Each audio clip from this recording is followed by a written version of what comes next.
So before I get into my story, just want to throw a little statistics out to you guys, kind of to bring it more into real life for you guys. There was 228 police suicides last year in 2019. Now, Blue Help is a website that tracks these suicides. Recently, they just increased it from 228 to 236 from 2019. This year, we're up to 144 police suicides. The workout we just did today that everyone did, all 80 participants, was 228 reps total for the 228 police officers that lost their lives to suicide. 1 in 4 police officers have thoughts of suicide in their life.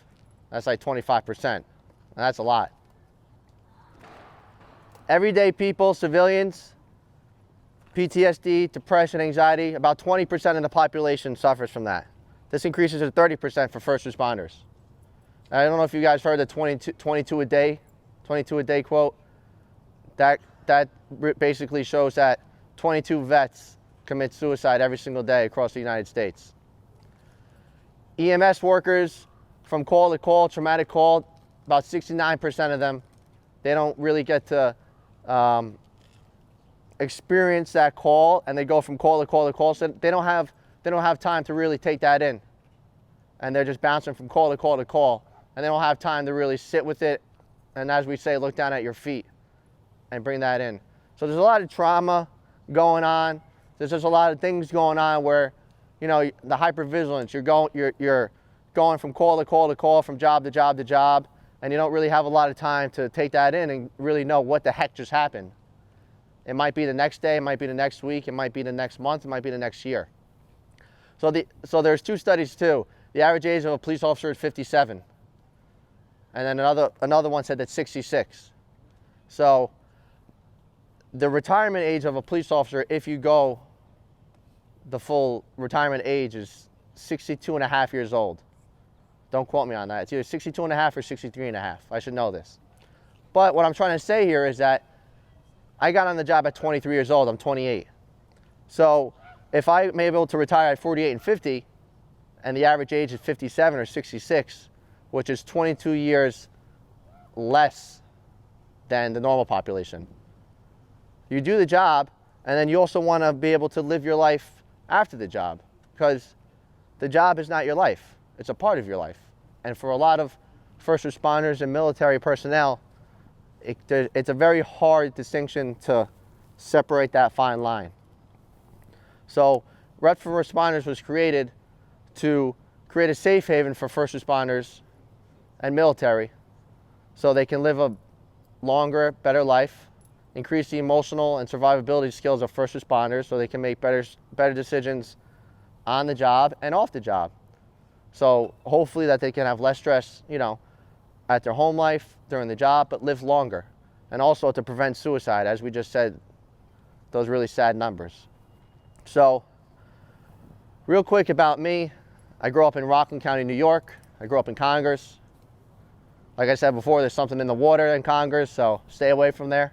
I'm just kidding. Went to Clarkstown North High School, played football.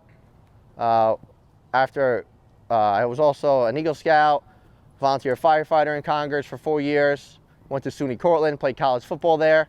So it was always, you know, working. Life was good, working on to the next goal. Became a police officer in New York City in 2015. I went to the South Bronx, learned a lot about, not only about policing, but learned about life, different cultures, different people, learned about myself. After that, I left in 2018 and became a police officer in Rockland County. When I became a police officer in Rockland County, that's where my own demons came out. I had a hard time doing the solo patrol. I felt stuck because I grew up there, and I started to realize that it wasn't for me. But I was kind of embarrassed and ashamed to admit that it wasn't for me, and I wanted to go back to New York City. So I started hanging out with Jose and Jack, Jose Cuervo and Jack Daniels. And those 2 guys that I thought were my friends, they really weren't. So after hanging out with them for a long time, I realized that everything around me was burning. And I wasn't myself. Right now I'm 185 pounds, 183 pounds, but I lost 20, and I'm not a big guy. I lost 20 pounds, I was 165 pounds. So you can picture 20 pounds all my working out hard, competitive powerlifting, that was, I was watching myself deteriorate, but I was still picking up alcohol. I got rid of my social media, call out of work some days, would just sit in my room, and it wasn't my personality. So after going through all that, I started to reach out and get help. But by that time, because of the stigma and I could do it on my own type of personality, I started thinking some things that, as I gave those statistics, there's a difference between thinking things and then when you think them and you believe it and they become a reality and they become so strong that it gets very, I don't want to use the word depressing, but it gets very real. And I always say, if you're going through a hard time, if you're suffering from any type of addiction, depression, that's not going to last forever. That's only a certain part of your life, if you let it. And this is why the Rest for Responders was created.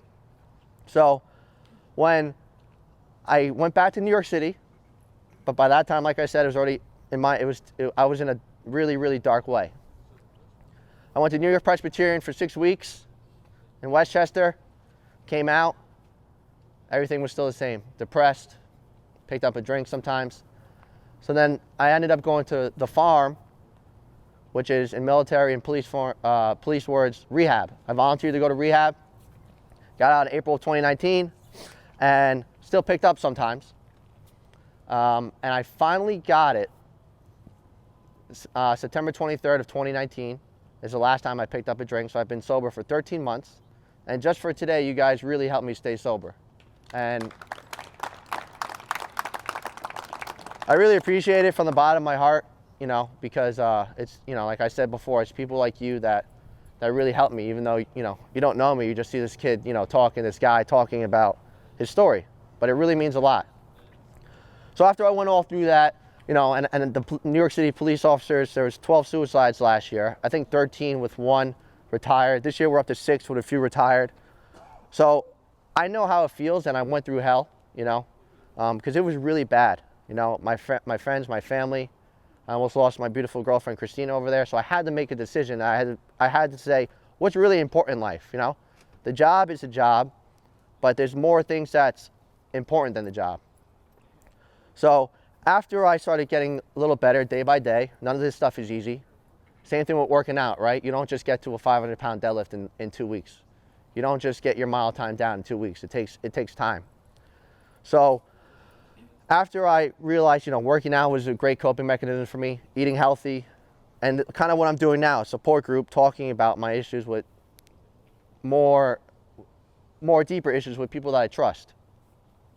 So after I started doing that, my father, who's also a volunteer firefighter, and his brother, my uncle, was a fireman in FDNY. He had to retire because of 9/11. But my father followed my footsteps and went to the same rehab I did. Apple doesn't fall so far from the tree. So now he's 9 months sober. I said, holy hell, if I could do it and he could do it, you just got to put in a little bit of work.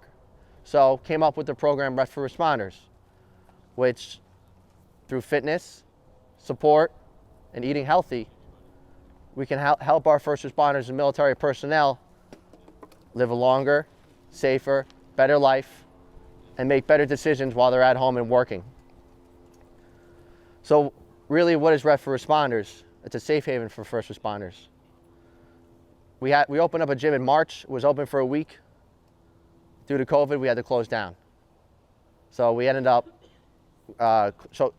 closing the doors in July. But, our motto and how much this means to us, can't just give up. Because if I would have just given up, I would have never been here. Jails, institutions, or death.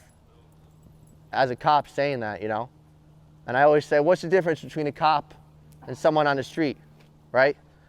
I just made some better choices down the road.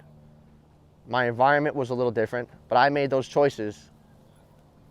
So right now we provide free open gym every Monday and Thursdays for first responders and military personnel, active retired volunteer in Nanuet, New York. We have every Sunday myself and Joseph, who's a recovery coach, and he spoke, addiction trauma specialist. We run a support group every Sunday. We have Christina, we have Michael here, we have Courtney over there, are all recovery coaches through addiction and alcoholism. So that's every Sunday night at Zoom at 7 p.m. Now we also just got set up with Foundations Recovery Center in Nanuet. Every Wednesday from 12:30 to 1:30, we'll have in-person support. If you want to come in, speak, kind of what's on your mind, we're here to listen, give the best advice we can. And if you need more help than that, we're here. And we do events like this to promote really what it is that we're promoting, why we did the 228 reps, really what's going on out there. Because at the end of the day, we're all human. And the first responder, later I'm going to work tonight, I'm just putting over a uniform, but I'm the same person. So we're trying to remember that we're all human, we make mistakes, but we can recover. And you don't have to suffer in silence. So I really appreciate you guys coming out today, letting me talk and sharing my story. If anyone needs us, we're always here. You know, first responder or not, like I said, we're all human. It's, you know, why we're here and what we do. So thank you very much. And again, I'm Frank. I'm a grateful alcoholic. Thank you. My name is Angel Torres. I was in the Army, and I'm a mental health advocate. So I'll start my story with simple. Just imagine you're airborne, jump out of a plane, your first chute don't open, your second chute opens up backwards, so you're basically falling to the ground 1,200 feet, end up breaking both of your legs.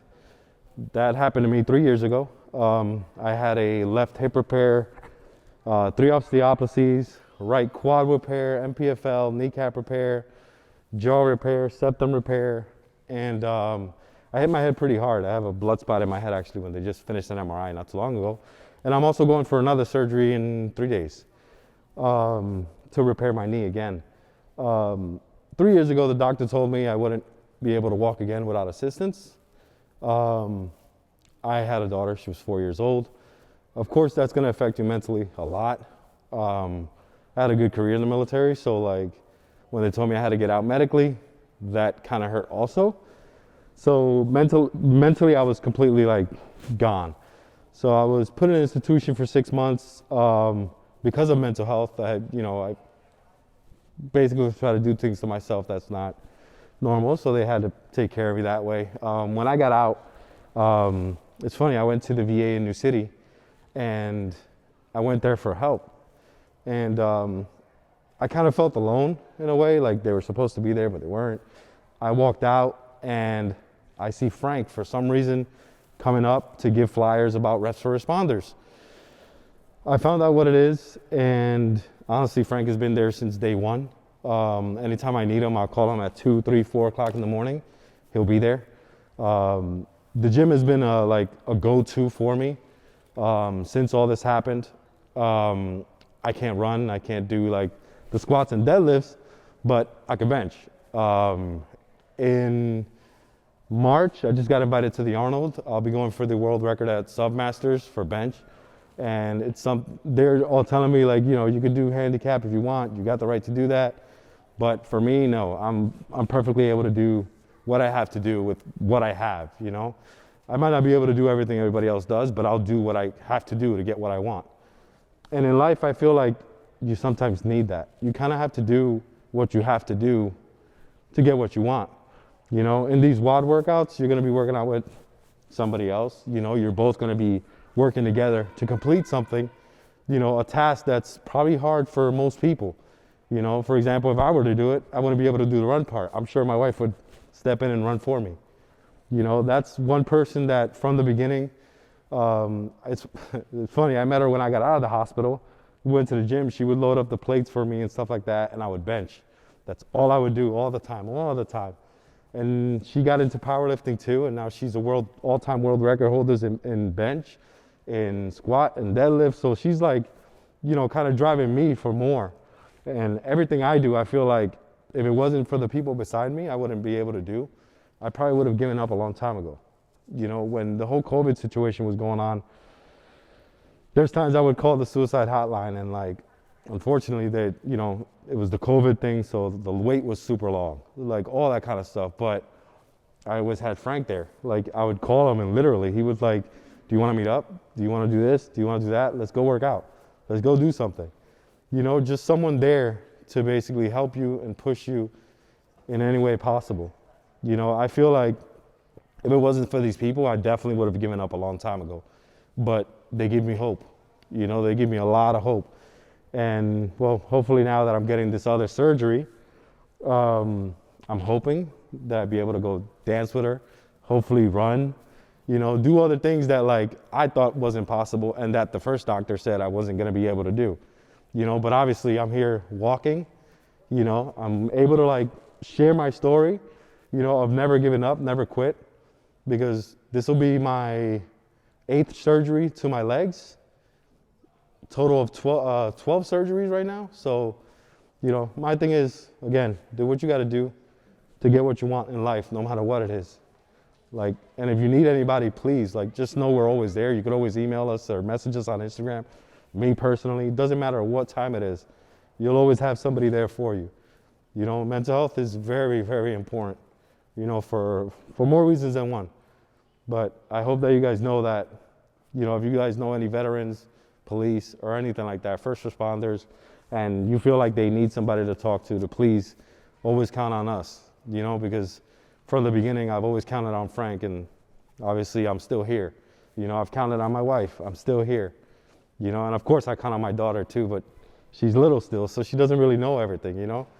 But I feel like that's very important to always have somebody there, you know, and to get through whatever you gotta get through in life, no matter what it is.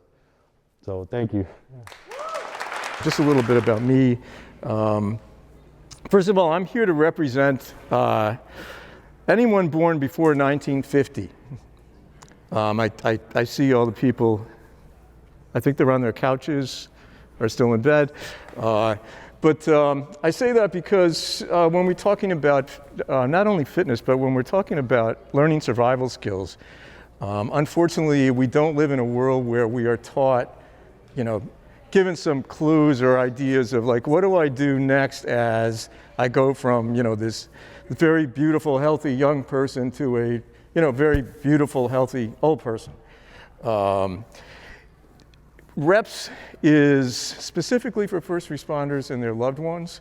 I'm an addiction and trauma specialist. I'm also a professor at Fordham University Graduate School of Social Service down at Lincoln Center. And I'm very grateful to have this opportunity to help first responders who need help. I want to talk about two things very simply. This could be a graduate course. I'm going to do it in 5 minutes. I focus on addiction and trauma in my private practice. But first I want to talk about trauma. Trauma is an event. Trauma is something that happens to us. It happens physically, it happens emotionally. After that first event, immediately during that first event, our brain changes. Our brain creates a trauma response. So that if we are ever faced again with, you know, a life or death kind of situation, whether it's our life or death or somebody else's, the trauma response begins to get activated. The trauma response happens in the back of the brain here in a little spot called the amygdala. Through evolution, it is part of our reptilian brain. And yes, we do have a little part of a reptile in us, but it's all about our survival instincts.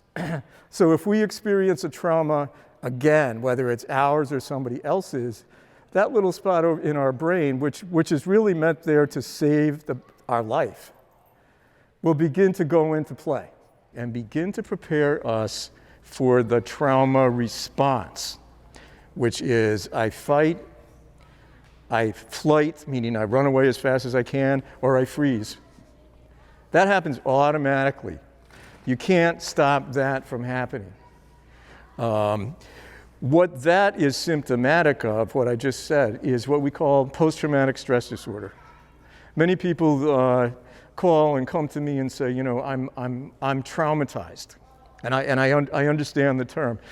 I always break it down in the sense of, please explain to me what you mean by that, because very often we misunderstand that PTSD is not trauma, it's a reaction to having been traumatized. So, you know, this safety button back here is going to go into play, and the next time we feel traumatized, we're going to have, those three choices are immediately going to come up. Our brain is going to shoot out a powerful dose of adrenaline, and we're going to be ready to fight. We're going to be ready to run 100 miles an hour, or we're just going to freeze up. What I just described, I think, is almost a daily experience for first responders. Whether you are law enforcement, fire personnel, EMS workers, you name it, medical people, particularly in emergency rooms. But any of us can be a first responder if we see something and we're willing to respond. That's another thing I like about Reps for Responders, is because a lot of people very often really want to help but don't know what to do. Our online meeting every Sunday night at 7 o'clock is open to first responders and loved ones. That gives a pretty big range of anyone who wants to come on, and I certainly invite you to do. As Frank said, we are going to be meeting at the Foundation in Rockland County every Wednesday from 12:30 to 1:30, where we can sit down and talk if somebody's having an issue. But there is help available. Addiction, we talk a lot about addiction. In the middle of the COVID virus pandemic, we are still in the middle of an opiate epidemic, specifically in the United States and in many other countries, that's been going on for at least 10 years. And people have been dropping like flies. OxyContin, heroin, any kind of painkiller. One of the things about those drugs is that once you get hooked, you get hooked. Addiction is caused by our genetics. The medical definition is addiction is a genetically predisposed, potentially terminal brain disease. It could be alcohol, it can be opiates, it can be any name of mood-altering substance. Addictive behavior also comes into play through that gene, which can be obsessive gambling. Gambling is the most dangerous, I should say, put it this way. Gambling causes more death than opiate overdose. But those deaths are usually, pretty much left in the closet. We don't talk about that, my loved one went out, went to Atlantic City and came back and said, I just bet the house away. We're going to have to move. The traumatic aspect of that comes into play can even give us PTSD. And I focus on those two issues specifically because very often they come hand in hand. I also work with depression, anxiety, mood disorders, etc., as millions of us do. What I really want to say is more than anything else, if anyone is having a hard time right now, or anybody who's having a hard time right now, you can be a first responder and just try to give them a word of hope. And I'm looking at my little note here because I wanted to get the name right. If anybody saw the World Series game last night, no, I don't know if anybody did, but Randy Arozarena of Tampa Bay, if you didn't see it, it's worth looking on YouTube, because the very last play, I am sure he had given up hope. I can't go into the details because we'll be here too long, but if you see it, you'll know what I'm talking about. Tampa Bay was losing hope. He was losing hope, and it looked like he was going to run into home plate, and then he literally flipped over and fell. But the guy at the home plate fumbled the ball, and Tampa Bay ended up winning the game. Whatever team you like, I'm not praising one team, but don't give up hope. And we're all agents of hope. You see somebody in trouble, the right thing to do is just try to see if they're okay. Thanks.